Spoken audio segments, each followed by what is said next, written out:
Assalamualaikum warahmatullahi wabarakatuh.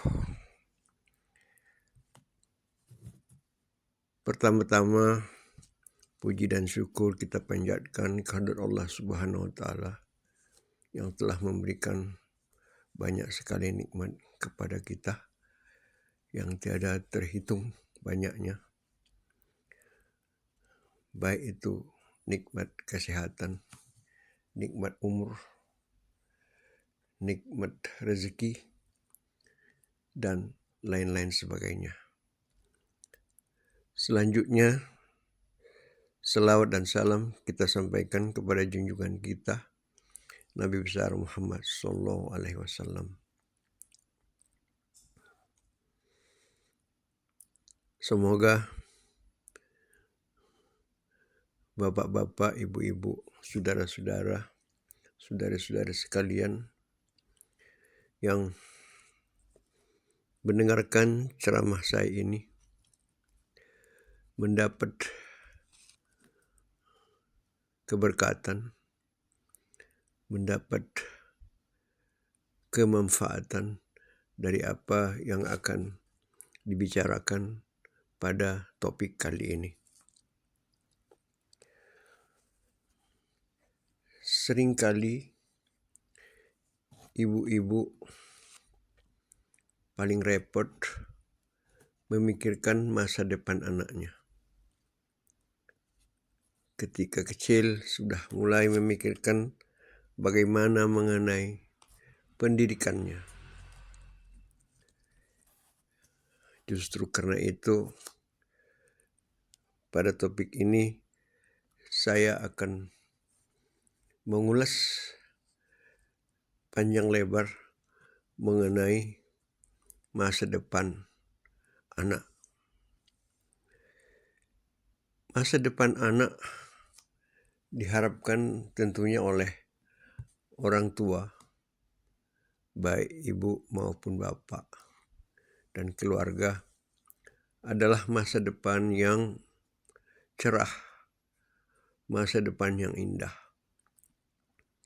Dan masa depan itu sangat tergantung kepada pendidikan daripada anak sejak kecil sampai nanti ke pendidikan yang lebih tinggi sesuai dengan situasi, sesuai dengan keadaannya.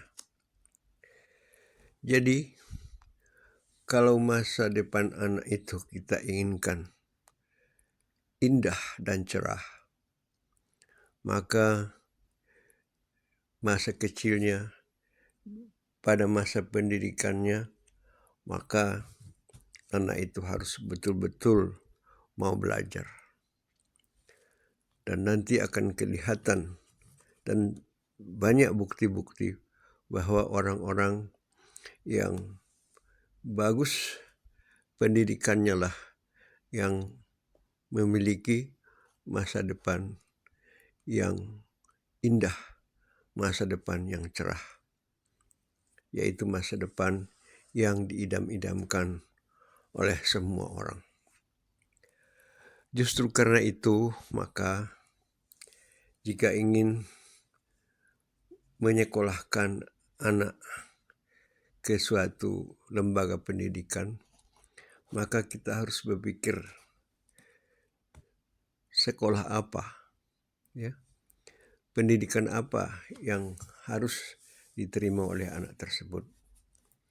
Karena banyak pilihan-pilihan, dan pilihan-pilihan itu sangat tergantung kepada kita, ya, tergantung kepada minat kita, tergantung kepada kemampuan ekonomi kita, dan tergantung kepada minat daripada anak itu sendiri. Tentunya kalau misalnya masih kecil lagi dia, ya, umur 5-6 tahun, atau masih di bawah 7 tahun, kalau memang ada sekolah taman kanak-kanak atau playgroup di kawasan tempat tinggal daripada orang tua dan anak, maka ada baiknya anak tersebut dimasukkan dulu ke sekolah taman kanak-kanak atau playgroup. Kalau memang kemampuan ekonomi ada, ya, sekolahnya ada di situ, karena tidak di semua tempat ada sekolah taman kanak-kanak dan playgroup, ya, pendidikan usia dini, ya.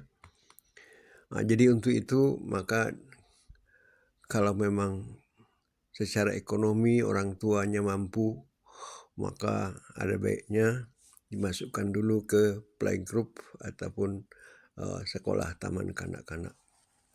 Yang tujuannya adalah mulai melatih anak-anak tersebut untuk bisa bergaul dengan teman-teman. Karena di dalam hidup ini sebetulnya yang paling utama adalah bagaimana kita bisa bergaul. Itulah jalan utama untuk bisa meraih keberhasilan. Karena nanti keberhasilan itu tidak hanya tergantung pada kita sendiri, juga sangat tergantung pada bantuan orang lain. Jadi kalau kita punya teman-teman, maka dengan sendirinya akan mudah mengharungi hidup dan kehidupan ini. Maka justru karena itu, pertama-tama harus dipikirkan pendidikan usia dininya anak-anak tersebut. Kalau memang itu dimungkinkan. Kalau memang tidak dimungkinkan, misalnya di daerah tersebut tidak ada sekolahnya, ya, tidak ada sekolah taman kanak-kanak, apalagi playgroup, ya, untuk yang anak-anak yang masih lebih kecil, ya. Tentu tidak bisa, ya. Jadi di rumahlah, ya, di rumahlah orang tua mengajari anak-anak tersebut bagaimana cara bergaul dengan teman-teman, dengan saudara-saudaranya, dengan tetangga, dengan jiran, dan sebagainya itu. Karena kunci pergaulan itu adalah bagaimana bisa berkomunikasi dengan orang lain, ya. Jadi kalau kita bisa berkomunikasi dengan orang lain, maka pergaulan itu akan bisa lancar. Kemudian daripada itu, kalau memang secara ekonomi tak mampu, ya itu tidak ada masalah, ya. Jangan dianggap itu sebagai suatu halangan. Karena di rumah pun anak-anak tersebut bisa belajar, ya, bagaimana cara bergaul, ya. Di rumah sebelah ada tetangga-tetangga, ya. Jadi makanya anak-anak juga harus sering dibawa ke rumah tetangga atau ke rumah famili, sehingga mereka bertemu nanti dengan kawan-kawan sebayanya dan mereka akan bisa berkomunikasi dan bergaul sesuai dengan dunianya anak-anak tersebut. Saya rasa itu yang penting dulu dibicarakan, ya. Jadi anak sekolah seperti itu, ya nanti sebetulnya kan kalau mengenai ilmu itu nanti kan di sekolah yang lebih tinggi lagi itu. Jadi di situ adalah sekolah untuk bagaimana bisa berkomunikasi, bagaimana bisa bergaul dengan teman-temannya. Jadi bukan sekolah untuk bermain-main, ya. Sebetulnya disebut sekolah bermain-main, jadi hasilnya pun jadi main-main. Jadi sekolah itu adalah sekolah serius, cuma itulah ilmunya tentu tidak perlu terlalu tinggi. Belajar angka 1, 2, 3, ya, sampai 10 misalnya, dan belajar huruf ABCD pun saya rasa tidak ada masalah. Secara pelan-pelan, ya, secara pelan-pelan diajarkan pada anak-anak pada masa usia dini tersebut. Sehingga nanti waktu masuk ke sekolah yang lebih tinggi lagi, yaitu ke sekolah dasar, ya, sekolah dasar ini adalah sekolah di mana nanti anak-anak tersebut mulai belajar mengenai berbagai ilmu. Pertama belajar membaca ya, belajar membaca dan menulis huruf dan angka. Belajar membaca, belajar menulis huruf dan angka. Huruf Latin dia dan angka ya, angka Latin. Angka Arab sebetulnya, bukan angka Latin itu angka Arab. Yang 1, 2, 3, 4, 5 sampai 10 seperti yang biasa kita pelajari itulah angka yang berasal dari Arab. Jadi di samping belajar membaca dan menulis, kemudian belajar berhitung. Ya, di sekolah dasar itu harus pandai berhitung. Kemudian daripada itu, ya kita boleh memilih ya dari sekolah pendidikan dasar ini sendiri ya. Kita sudah bisa memilih apakah anak kita mau kita masukkan ke pendidikan umum atau ke pendidikan agama. Kalau kita masukkan ke pendidikan umum tentu sekolah dasar, ya sekolah dasar negeri atau sekolah dasar swasta. Kalau pendidikan agama tentu ke madrasah ibtidaiyah ya, MIN.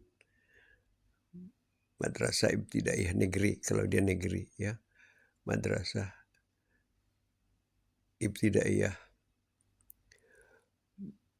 itu adalah sekolah seperti sekolah dasar ya.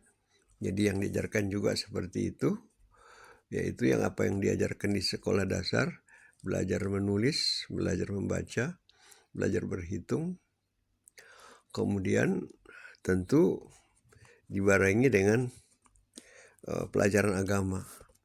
Jadi kalau dia pendidikan agamanya tentu nanti huruf Arab ya. Belajar menulis huruf Arab dan membaca huruf Arab. Yang sekalian nanti membaca bagian juz 30 dari Al-Quran yang kita sebut dengan juz amma. Itu di sekolah madrasah ibtidaiyah. Kemudian baru masuk kita ke anak kita ini nanti baru kita masukkan ke sekolah SMP ya, sekolah menengah pertama. Dulu sering disebut dengan SLTP, sekolah lanjutan tingkat pertama. Kalau dia bagian pendidikan umum. Kalau pendidikan agama tentu adalah ke madrasah sanawiyah ya. Masukkan ke madrasah sanawiyah negeri ataupun swasta. Baru nanti jenjang berikutnya adalah ke sekolah SMA ya, sekolah menengah atas. Itu pendidikan umum ya. Jadi dari SD, SMP, SMA itu pendidikan umum. SMA baru nanti kalau mau yang sederajat dengan itu adalah kejuruan, sekolah menengah kejuruan. Jadi ada sekolah menengah kejuruan. Dan yang setara dengan itu adalah madrasah aliyah ya, madrasah negeri ataupun swasta. Itulah pendidikan yang harus dialami oleh anak-anak kita.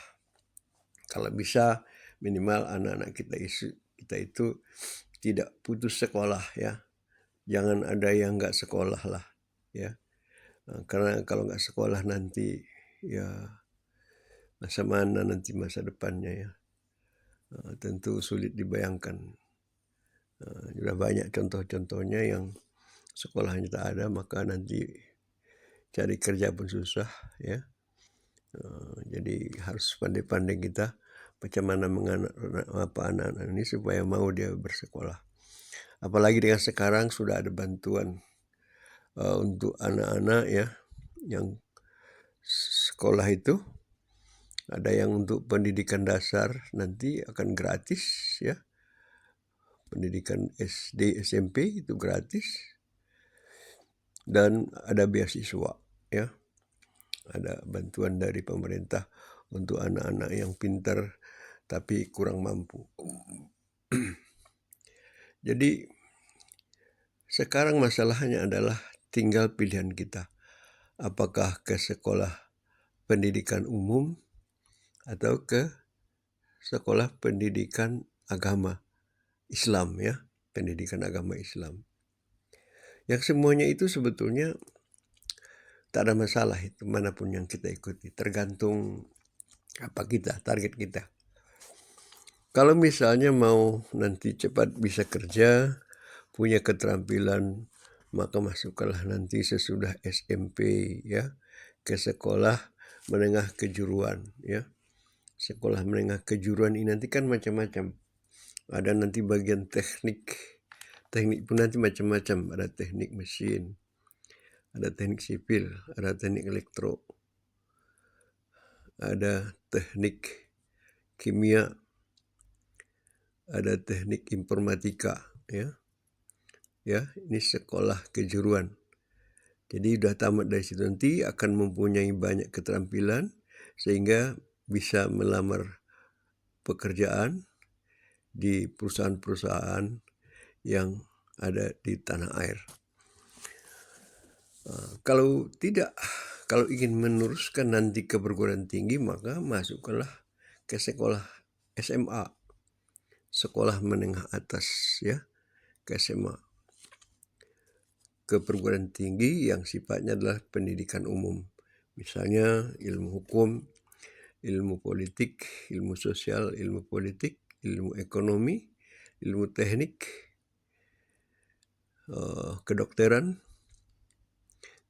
gigi, dan yang lain-lain. Jadi itu dari SMA masuknya, dari SMA, ya. Atau nanti kalau mau nanti ke bidang yang lebih spesialis agama, maka nanti ikuti jalur dari bagusnya ya dari madrasah ibtidaiyah, ya, yang setara dengan sekolah dasar. Sekolah ibtidaiyah, madrasah ibtidaiyah, kemudian madrasah sanawiyah yang setara dengan SMP, kemudian baru masuk nanti ke madrasah aliyah yang setara dengan SMA. Nah, dari sana nanti baru masuk ke pendidikan agama, ya, pendidikan tinggi keagamaan. Misalnya yang namanya sekarang UIN, ya, Universitas Islam Negeri, atau dulu namanya IAIN, Institut Agama Islam Negeri. Jadi itu nanti bidangnya ke agama. Jadi sampai di sana nanti kalau di pendidikan tinggi, ya bisa nanti pendidikan tingginya itu sampai strata 1, S1. S1 itu kurikulumnya 4 tahun, ya. 4 tahun, 8 semester. Kalau orangnya pintar bisa 3,5 tahun. Kemudian kalau ingin lanjut lagi ke S2, ya, S2 biasanya itu sekitar 2 tahun, ya. Programnya biasanya 2 tahun. Dan ke S3, ya. S3 program doktor. Kalau S2 program master, ya, magister atau master. S1 program sarjana sarjana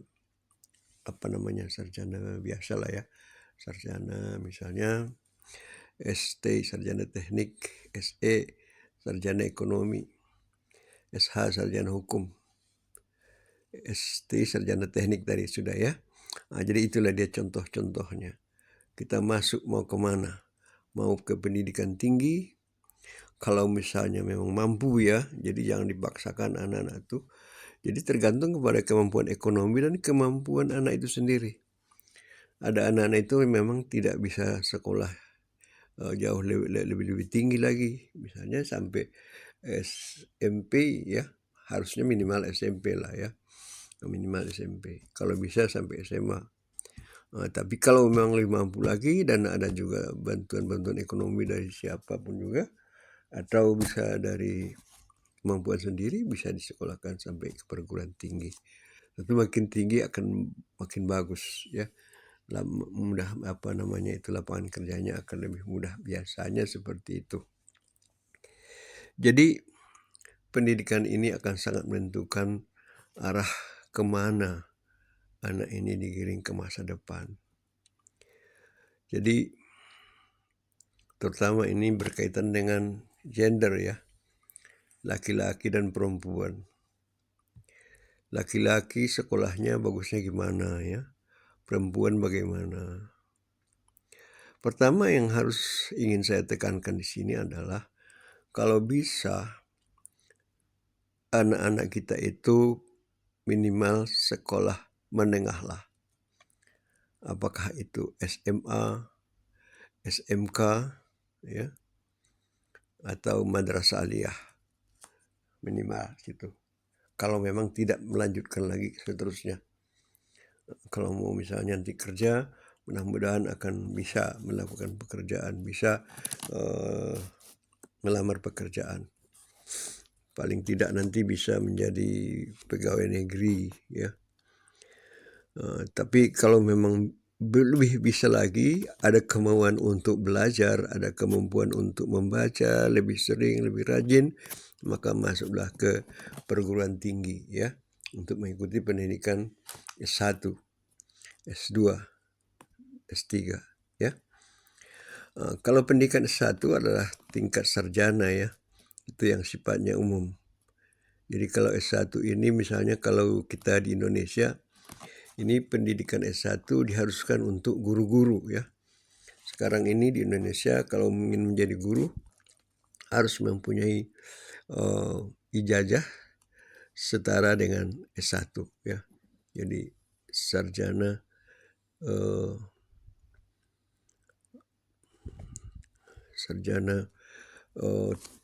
S1 lah ya, strata 1 namanya.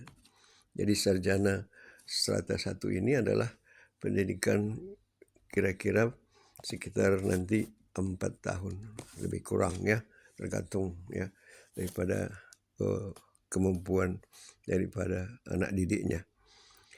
Jadi kalau sudah dia strata 1, maka nanti sudah bisa ya bekerja, melamar kerja di mana-mana, itu biasanya udah bisa ya.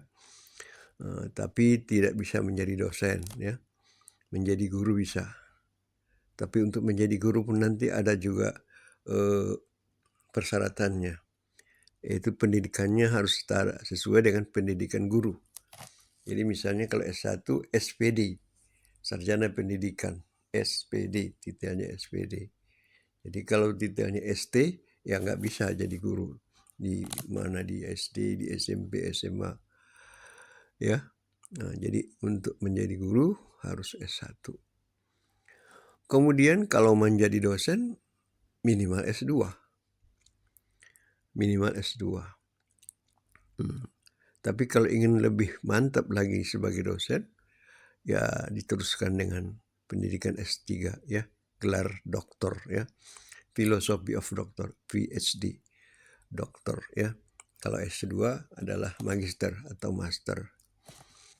Jadi kita tinggal memilih sekolah mana yang akan kita ikuti ya. Itu tergantung sekolahnya yang saya katakan tadi.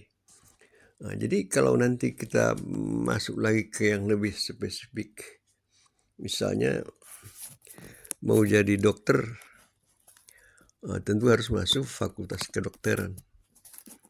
Kalau mendokter gigi harus masuk fakultas kedokteran gigi ya. Mau jadi sarjana teknik sipil harus masuk fakultas teknik, jurusan teknik sipil, dan seterusnya ya. Jadi banyak bidang-bidang studi yang bisa diikuti sesuai dengan keinginan kita ya. Jadi ini harus kita pikirkan matang-matang sebelum melamar untuk sekolah untuk dididik di lembaga-lembaga tersebut. Kemana kita ya. Jadi kalau misalnya SD udah jelas ya, coba tinggal pilihan apakah milih SD atau MIN, SMP atau MTS, agama, milih agama atau macam mana.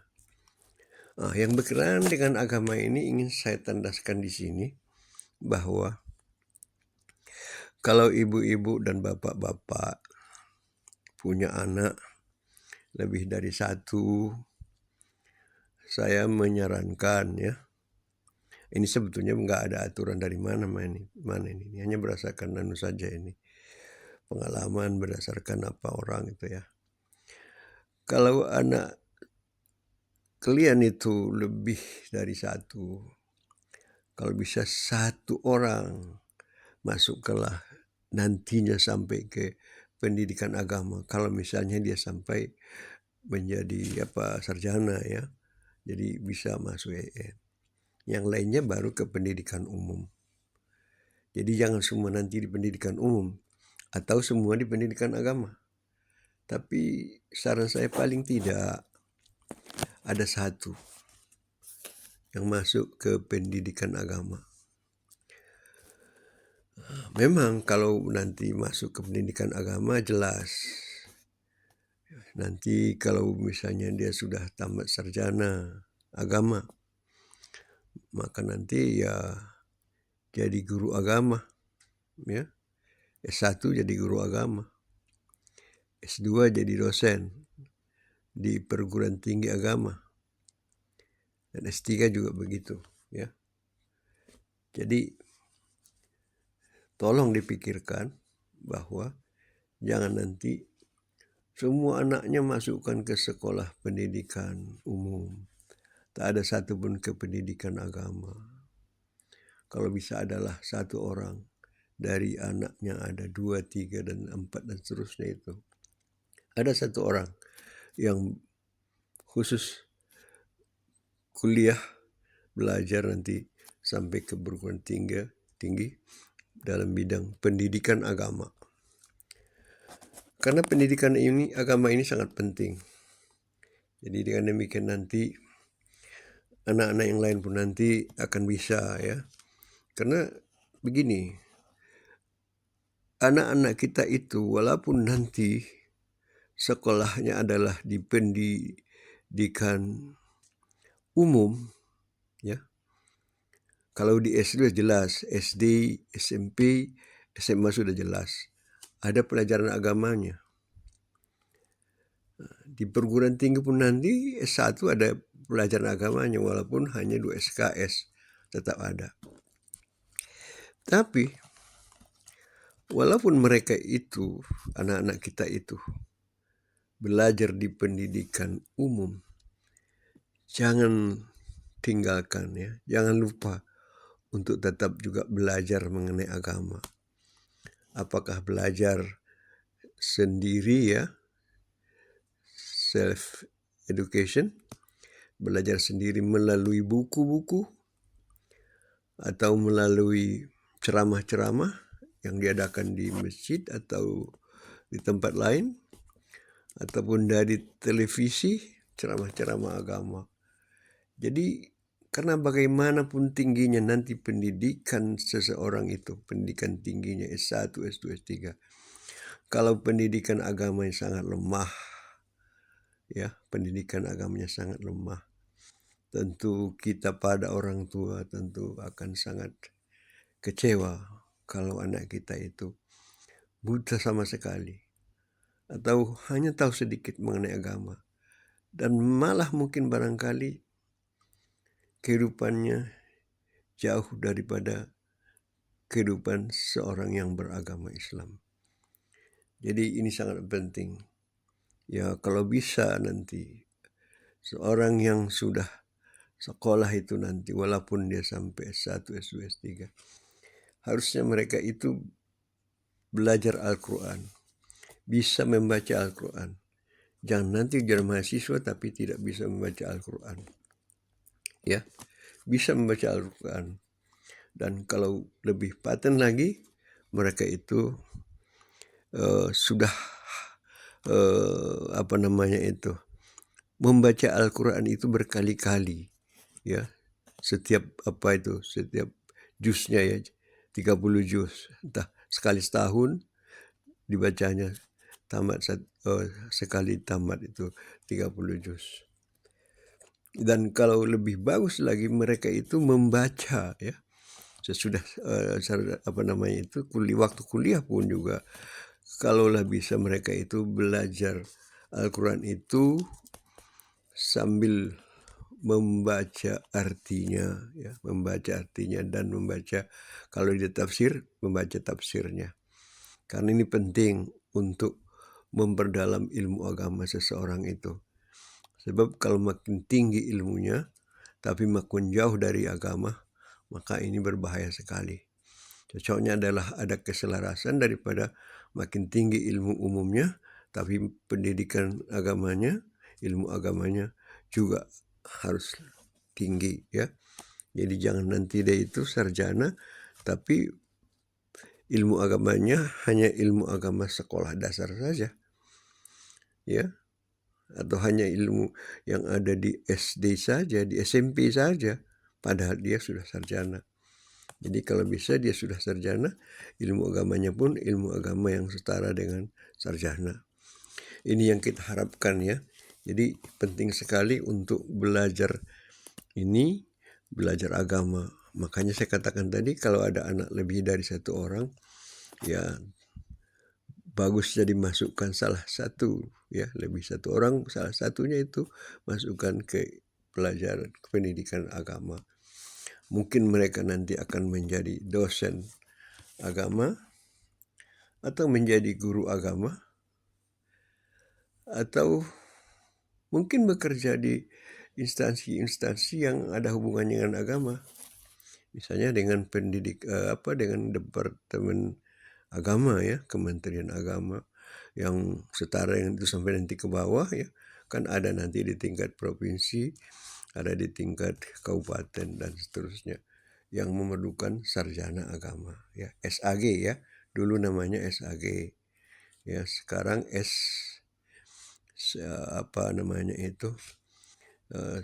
misalnya kalau dia SHI, kalau dia sarjana sarjana pendidikan, SPDI ya. Kalau SPD saja sarjana pendidikan dari Universitas dulu namanya itu IKIP ya, dari IKIP dulu namanya adalah sarjana pendidikan ya, SPD. Sekarang kalau di sekolah pendidikan keagamaan namanya SPDI, ada SHI dan seterusnya.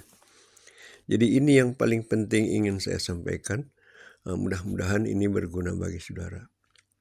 Jadi dengan memilih jalur pendidikan yang kita tentukan untuk anak-anak kita, atau yang disukai anak-anak itu sendiri, dia sendiri memilihnya, tentu bagusnya adalah pilihan dia, jangan pilihan kita. Kalau kita mengarahkan saja ya. Kemudian kalau bisa ya, ini permintaan saya ini sekarang ini sesuai dengan keadaan sekarang, bahwa kalau misalnya dia itu adalah berbeda ini sekarang kan, laki-laki dengan perempuan. Ini harus kita bedakan nih. Bukan maksud saya ini untuk merendahkan perempuan, tidak. Perempuan itu penting. Ya, misalnya nanti untuk kedokteran.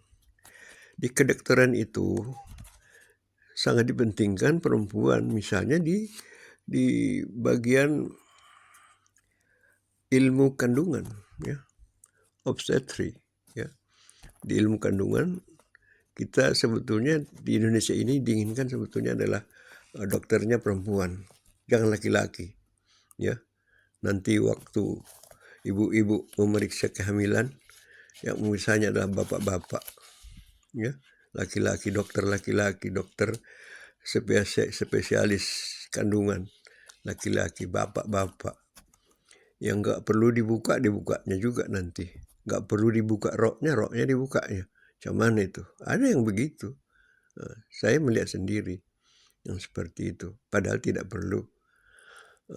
Sebetulnya kalau secara syariah, kalau bisa pasien perempuan itu dilayani oleh dokter perempuan secara syariah ya. Dan kalau dokter laki-laki melayani pasien laki-laki. Nah, begitu sebetulnya kalau menurut syariah. Karena seperti kita ketahui belakangan ini banyak kejadian-kejadian yang tidak kita harapkan, di mana nanti dokter laki-laki memeriksa pasien perempuan. Apa yang terjadi? Nah, inilah saya sebetulnya tidak ingin menyebutkannya di sini, tapi kalian pun kurasa sudah tahu itu.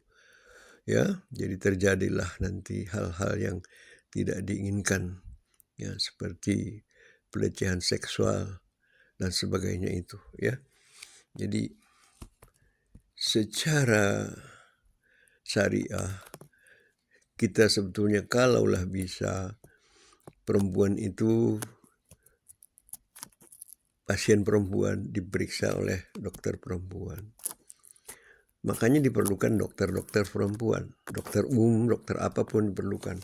Apalagi untuk ibu-ibu hamil, ya,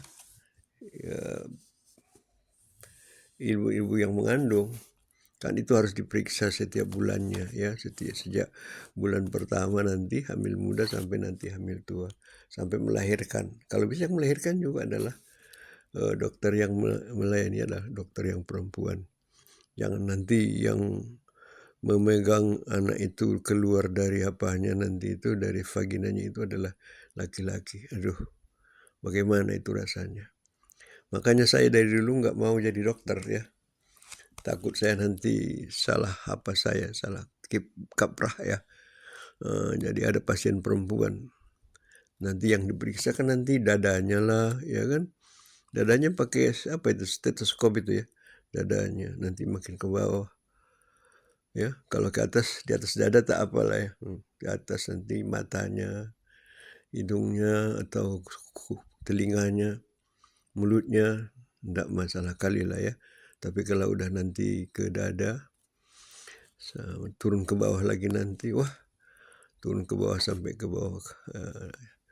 Tentu kalau laki-laki sekuat apapun imannya, tentu akan sangat berpengaruh kepada jiwanya, ya. Laki-laki, ya. Kalau laki-laki yang normal, ya. Kalau misalnya enggak masalah katanya itu kalau laki-lakinya tak normal. Kalau normal nanti macam mana, ya. Jadi kalau bisa, ya. Kalau bisa dokter-dokter itu adalah kalau perempuan untuk perempuan, laki-laki untuk pasien laki-laki. Mudah-mudahan itu bisa tercapai di masa-masa yang akan datang. Walaupun sekarang itu adalah sangat sulit, mustahil pun barangkali, tapi kita berharap untuk ke depan. Makanya saya menyarankan anak-anak saudara yang perempuan mengambil jurusan-jurusan, misalnya jurusan keperawatan, jurusan tadi spesialis kandungan, ya, dan spesialis apa lagi itu, THT lah, apa penyakit kulit dan kelamin, ya, penyakit kulit dan kelamin misalnya, ya. Nah, itu kan kalau laki-laki kan harusnya laki-laki. Nah, kalau perempuan harusnya perempuan dokternya.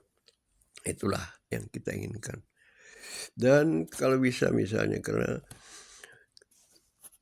kita bersekolah ini, ya, kita menyekolahkan anak-anak ini, tujuannya adalah nantinya untuk mencari pekerjaan. Jadi pekerjaan apa gitu, ya. Nah, jadi kalau untuk perempuan, kalau bisa nanti menjadi guru lebih bagus saya rasa, ya, menjadi guru, ya. Menjadi dokter itu tadi, dokter juga bagus perempuan, dan nanti dokter yang perempuan, ada dokter laki-laki. Ya, jadi mudah-mudahan semuanya itu berjalan dengan bagus sesuai dengan syariah dan tidak seperti kejadian-kejadian akhir-akhir ini di mana terjadi pelecehan seksual, pelecehan yang sangat tidak kita harapkan oleh dokter-dokter. Ada yang masih ngambil ngambil spesialis 2, ya, ngambil spesialis 2, tapi sudah melakukan hal-hal yang tidak bagus. Ada yang lagi praktek, ya, koas ya, dokter koas lagi, ya, terus juga seperti itu. Jadi pasiennya perempuan, dokternya atau calon dokternya itu adalah laki-laki yang lagi koas. Nah, ini kan bisa jadi masalah ini. Jadi ini yang perlu menjadi perhatian kita semua, dan mudah-mudahan menjadi perhatian daripada pemerintah juga, ya. Nah, ini masalahnya nampaknya kecil, sepele, tapi saya rasa tidak. Tapi ini adalah masalah penting yang harus diperhatikan, bahwa pada dasarnya, ya, dari segi ilmu, ya. Jadi kalau misalnya pasiennya itu laki-laki, bagusnya dokternya adalah laki-laki. Pasiennya perempuan, dokternya perempuan. Jadi lapangan kerja itu berimbang, ya. Jangan nanti banyak laki-laki, kita tengok sekarang dokter. Sampai dokter kandungan pun banyak laki-laki. Mencari perempuan susah kadang-kadang. Jadi kita pun nanti punya saudara, punya yang lagi mengandung, kemana mau dibawa? Ini laki-laki, ya, ke laki-laki, ya, inilah dia. Dan kita kadang-kadang percaya saja, ya, padahal sebetulnya itu adalah suatu hal yang sangat riskan sekali. Semoga ini menjadi perhatian bagi kita semua, dan saudara-saudara, ya, bapak-bapak, ibu-ibu yang ingin meneruskan pendidikan anaknya. Apakah yang sekarang sudah sekolah apa? Mungkin ada yang sudah SD, ada yang sudah SMP, ada yang sudah SMA, atau apapun itu. Maka yang saya katakan, kalau dia adalah sekolah pendidikan umum, jangan lupa pendidikan agama itu sangat penting, ya. Jadi karena ada itu pernah ditanya di televisi, seorang mahasiswa Muslim ditanya mengenai rukun Islam, tak tahu dia rukun Islam berapa, tak tahu 45 atau berapa katanya. Tanya rukun Islam pertama, kedua, ketiga, tak tahu dia. Padahal dia mahasiswa Muslim. Mahasiswa Muslim, macam mana itu? Itu adalah dasar daripada ilmu agama. Jadi kalau kita perhatikan masalah keagamaan sendiri pun, bahwa kalau kita mau menjadi seorang Muslim, ya, kalau kita ingin menjadi seorang Muslim, maka kita harus belajar ilmu agama keislaman. Jadi kapan itu belajarnya? Ya, bisa juga belajar sendiri, bisa juga belajar seperti di sekolah kita ikuti di SD, SMP, SMA. Cuma itulah, kalau di SD kadang-kadang nggak dijelaskan oleh gurunya macam mana sebetulnya hikmah-hikmah dari setiap ajaran agama itu.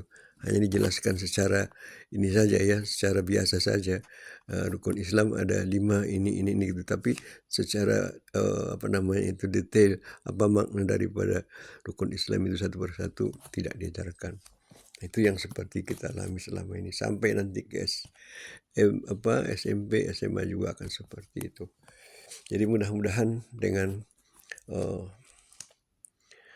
ceramah yang saya berikan ini, mudah-mudahan berkenan di hati kita semua. Dan ini saya rasa sangat penting. Kalau misalnya saudara nanti mau bekerja di mana, ya. Jadi sebetulnya saya bisa membayangkan bahwa sekarang ini pilihan yang paling utama sekali adalah menjadi pegawai negeri, ya. Menjadi pegawai negeri, apakah itu menjadi dosen? Saya selalu sebut dosen karena saya ini adalah pensiunan dosen, ya. Dosen, karena enak jadi dosen itu, ya, jadi dosen atau jadi guru. Kalau perempuan bagusnya jadi guru, ya. Perempuan cocoknya jadi dosen atau guru, sebab nanti kalau hamil, melahirkan gak susah-susah. Daripada kerja di perusahaan misalnya, payah kali macam mana kalau cuti nanti gitu segala-galanya itu. Kalau di pendidikan ini jadi guru atau jadi dosen, menjadi guru dosen perempuan itu sangat mudah lah. Kalau misalnya nanti dia hamil atau melahirkan dan lain-lain sebagainya, itu yang berhubungan dengan fitrahnya perempuan. jadi guru ya. Karena jadi guru ini, guru PNS ini kan enaknya adalah kalau sudah tua ada pensiunnya. Jadi kalau udah tua nanti, udah pensiun, nggak usah memikiri kerja lagi, dari pensiun saja sudah cukup. Untuk diri sendiri ya, jangan nanti anak masih banyak sekolah gini, itu lain cerita lagi. Karena yang paling penting adalah di masa tua kita nanti, di masa pensiun pun kita indah dia. Jangan nanti waktu kerja saja yang indah ya.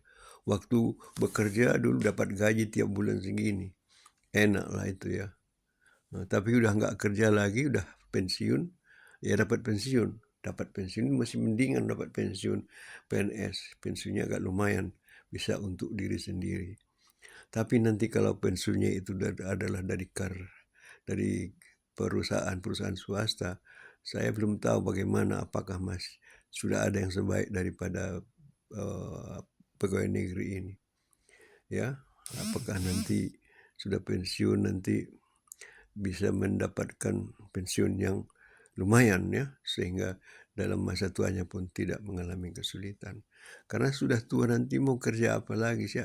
Mana lagi di bawah ijazah S1, S2, S3 mencari kerja, mana bisa lagi ya. Nah, kalaupun nanti ada itu, nanti ada juga jadi menteri nanti, tapi berapa lah itu nanti jadi asisten namanya itu, jadi staf ahli misalnya di mana-mana. Tapi kan namanya udah tua, udah agak susah itu ya, agak susah dari segi kemampuan ya, fisik dan kemampuan mental pun udah berkurang. Maunya nanti kalau udah tua tinggal menikmati masa tua itu dengan pensiun yang lumayan. Oke lah, jadi inilah yang ingin saya sampaikan dulu sekali ini. Mudah-mudahan berkenan di hati kalian semuanya, dan mudah-mudahan kita semua dilindungi oleh Allah Subhanahu wa Ta'ala, mendapat pekerjaan yang bagus nantinya anak-anaknya, dan bisa mengikuti pendidikan sampai ke pendidikan sesuai dengan yang diinginkan. Demikian, terima kasih. Billahi taufik wal hidayah. Wassalamualaikum warahmatullahi wabarakatuh.